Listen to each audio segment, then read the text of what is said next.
पुढे काय करायचं या संदर्भात आहे का? हो, कारण 2-4 घटना अशा झाल्यात पाठीमागं. त्यामुळं आम्ही 24च्या नंतर ही बैठक घेणार होतो.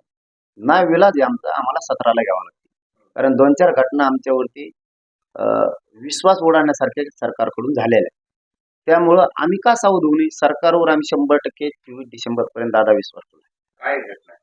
4-5 आता आमचे अंतर्वालीतले लोक गुन्ह्यातले अटक करू नाही म्हणले होते, अटक केली. तिथं आमची फसवणूक झाली.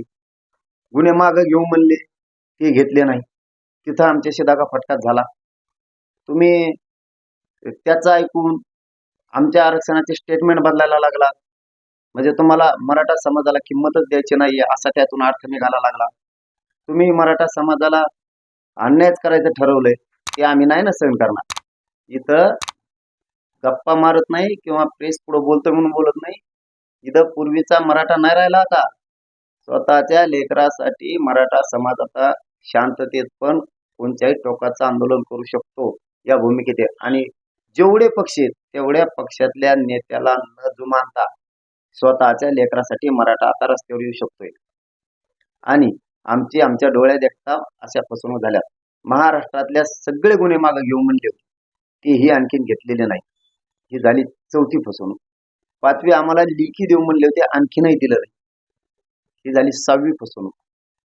तुम्ही त्याचं ऐकून कुऱ्हाडीची भाषा त्यो करतो, आमचे लोक अटक करा त्यो म्हणतो आणि सरकार ऐकतो आणि त्याप्रमाणे आमच्यावर कारवाई करतो. ही झाली 7वी फसवणूक.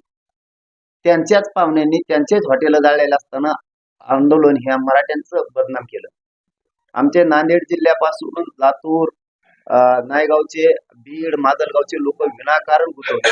ज्यांना सगळ्याच महाराष्ट्रातले एकाच नाव घेण्यापेक्षा विनाकारण गुंतवले. आमची फसवणूक व्हायला लागली. आम्ही कवर थांबणार?